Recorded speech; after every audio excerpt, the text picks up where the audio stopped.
Hello and welcome to Tales from the Archives.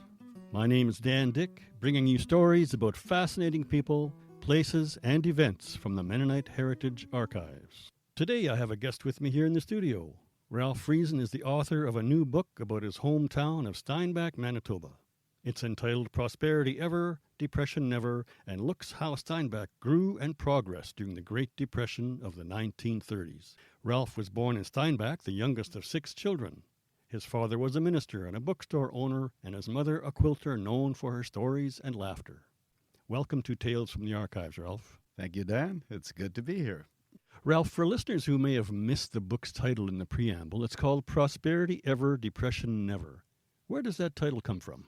I struggled a bit with this title, partly because of how optimistic it sounds and how boosterist it might be sounding, because there are shadow sides to this story as well. It actually comes from a Steinbach Post correspondent, and I drew many of my stories from this same writer. That's Gerhard G. Cornelsen, who was first a teacher and then a Watkins salesman during the Depression years. And so he gathered stories and also, of course, recorded stories within Steinbach. And he declared this at some point. I can't recall the exact date, but before the mid-30s, saying this is now our motto, because we are not afraid, we're marching into the future. There are other history books about Steinbach. How is this one different from the others? It focuses on this one era, on the Depression years. And, if you set out to write a history of a village or a town, you have all kinds of choices. And I had written history of the first 50 years already. This is a kind of a sequel. If I go at this rate, I'll have to write several more books to get to some reasonable facsimile of the present. But, I chose this because it is remarkable what happened during exactly that time. And also I chose it because it was the time that my parents were newlyweds, raising children, and I was interested in, I would say, recreating the world in which they lived. You've done a lot of research and writing on Mennonite history, particularly your family's history and your hometown of Steinbach. You've described your interest in history as a search for your own identity. Can you say a little bit more about that? Well, see, you caught me right away. All of this is really about me. In school, I wasn't a history student. In university, I didn't study history. But what I was somewhat possessed with, maybe at the point where after my dad died, my mom gave me his diaries, and I started to read them, and I thought, this needs to be public somehow. I'm seeing a life that I didn't know about, the life that gave me my life. That's sort of how I got interested in it, and that's really still my main interest. Like, I wouldn't be writing a history of some part of Czechoslovakia. The Great Depression of the 1930s is typically characterized as a time of great hardship for many people, a time when years of long drought ravaged crops and farms. That's the story of my own grandparents. Jobs and food were scarce. What sets Steinbach apart from this picture of the Depression? It wasn't entirely apart, and I may be, even with the title, giving somewhat of the wrong impression. Steinbach did suffer during the Depression. There was, in fact, unemployment. I went through the 1931 census, and there were people declaring they had no job. But they still, I don't think there was any big drought happening in that area all during that time. So unlike Saskatchewan, for example. So they mainly escaped that. And they functioned well because they were forced to diversify in their environment. They couldn't just be grain farmers. So, and of course, Steinbach's economy was dependent on the surrounding farm communities. So they raised pigs, they raised chickens, they had large gardens, a dairy industry sort of developed. So many of the people had a subsistence living, even in town, like even from their gardens, and a lot of people had a cow. So if you didn't have an income, you could still live. So that was part of it. Optimism, I think, also was part of the spirit of the place, especially as time went on during the Depression. I loved how your words brought to life the people of Depression era Steinbach. The hard times didn't seem to deter the great interest in aviation that developed Yeah. in Steinbach during the 30s. I read about a parachutist trying to set a record and even a hot air balloon explosion. So many of the characters you write about depict a sturdy, can-do attitude among the townspeople. Where do you think that tenacity of spirit came from? Like, that's mystifying. How did they, it's almost arrogance. Where did they get the idea that they could keep on doing things when obviously you can't do things and the whole country is depressed and personally should also be depressed? But no, I would hesitate a little, but I think it is something of a Mennonite characteristic to say there is a way forward, and we're practical people. We know how to work with our hands. We can do something. We are not at a total loss, even if in dire circumstances. So there was that, and I think Steinbach just happened to have a group of individual families that had maybe some extra can-do attitude as well. Many Steinbach residents of the 1930s seemed very open to social change and influences from outside their close-knit community, to the lament of traditional church leaders in some cases. Some pursued academic degrees at universities, and the younger generation brought live theater performances and choirs, and a brass band were formed. How did these activities contribute to their sense of progress and prosperity? Our association with progress, and even with prosperity, is with innovation. Like, those things seem in our minds connected, and I guess they did in theirs as well. That runs counter to the traditionalist view that innovation is dangerous and we maybe should accept if it's invention of some kind of machinery or new farming methods, then that might be okay. But innovation in terms of the arts or education, not so much. But yeah, I think that all of those things went along with how does progress happen? How does prosperity happen? You have to open up into new possibilities, even if not all of them are pragmatic, like a brass band. But yeah. In the patriarchal Mennonite community of that era, women were traditionally the carers of children, chickens, and gardens. But some Steinbach women challenged tradition by opening businesses, such as Agnes Taves and her hair salon, which in itself suggests an affordable luxury for that time. What were some of the other women entrepreneurs doing that contributed to the local economy?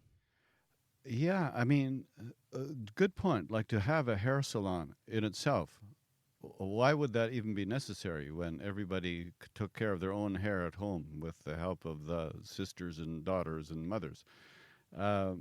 So Agnes, like just the fact that she thought, okay, I can do this, and that there in the 30s that there would be a clientele is remarkable in itself, and evidently there must have been. So she was stepping out into new territory. And then one of my favorites is Mrs. Stark, who was a seamstress, but she operated out of the hotel. So that's a little bit of a different environment for what she was doing. I say one of my favorites because she was a good friend to my mother. So, like, some of these people are alive to me in some way. I did know Mrs. Stark, a very friendly and happy lady. I would say also the woman my mother called the Schreidersche, her name was Katharina Schellenberg, and she was married to a Reimer, so she had all these last names, but let's call her Katharina. Her daring in selling Avon products, including makeup, was I was pretty impressed to read that. I thought, who is buying this stuff? I mean, there was not all clientele were Mennonite. There were Lutherans, there were Lutheran Germans, and there were Ukrainians in and around the community and surrounding French communities. So that'd be interesting too. Did they come to Katharina and buy Avon products? Where progress and development are concerned, there are almost always some tensions. What were some of the conflicts that arose with this innovation and progress, and in what ways did those tensions affect Steinbach's progress in the 1930s? Well, let's say the skating rink. A skating rink was opened by the sports club, and you can tell just reading by the articles about it that quite a few parents were opposed to it. They were afraid of the worldly influence that their children would come under, going there, I don't know, skating hand in hand. On the one hand, you have the young people and the children who would welcome this. This is great. They loved it. Here's something that they, both a social activity and a physical athletic activity that they really liked. And parents who were cautious. There was a fear in general, I would say, among many people in the church, but not just, but also ordinary folks, of getting too much involved with the world and losing your focus as a sincere Christian. Do you have a favorite story or character in the book? There are stories that spoke to me. I came across this one in Glenn Kaler's memoirs. So he describes, as a young boy, watching Frank Reimer at work. And Frank Reimer was the son of the village butcher, but a young man at this time. And Reimer was a peripatetic worker.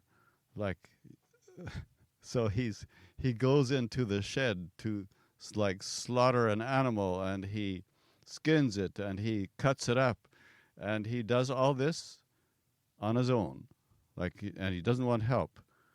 And then there are other stories about Frank. This is actually so-called Carload Frank. His business later became Reimer Express, an international transport company. His brother-in-law, A.D. Penner, describes Frank as rising at 5 a.m., loading his truck with goods all by himself, driving to Winnipeg, selling it, loading other stuff on, driving back at night, unloading it all by himself. I don't know if I would call that a favorite story, but it just struck me as this is the extreme Steinbacher. He does everything on his own, and he works tremendously hard. And yes, there's a success that comes with that. In a way, a book like this is testament to the significance of one's formative years growing up. And we retain those memories and how they play back to us later in life and still have that weight. I had, in the audience in Steinbach, there were a number of people who themselves were born, say, even in the early 30s, and they know the place that I'm talking about. It existed for them. There are a lot of pictures in the book, so that comes through. So that is what they're familiar with. It was there. Thank you so much for coming into the studio, Ralph. Prosperity ever, depression never. The book can be purchased from the Mennonite Heritage Archives. Any future projects that are percolating in your mind? Actually, I do have an article for Preservings magazine in my head about how the piano first came to the EMC Church in Steinbach. Looking forward to reading that. There's the whole story. Yeah, Dan, it's been a pleasure. I've really enjoyed our chat, and thanks for having me. It's delightful to chat with you as well. Many of the images in Ralph Friesen's book are in collections at the Mennonite Heritage Archives, and if you'd like to learn more, visit the Mennonite Heritage Archives at mharchives.ca. And now a brief word from archivist Conrad Stace. Thanks for listening to Tales from the Archives. I'm Conrad Stace, and I'm the archivist at the Mennonite Heritage Archives. Thanks to our partners, Canadian Mennonite University, Centre for Transnational Mennonite Studies, and Mennonite Church Canada. This program is made possible through the support of Golden West Radio and listeners like you. If you want to support the program and the work of the archives, you can find out how to do that on our website at www.mharchives.ca and click on Support. Kaylee Dyck and Conrad Stace help out with each and every episodes of Tales from the Archives. Thanks to you both. I'm your host, Dan Dyck. Thank you for listening, and tune in again next week for more stories about people, places, and events from the Mennonite Heritage Archives.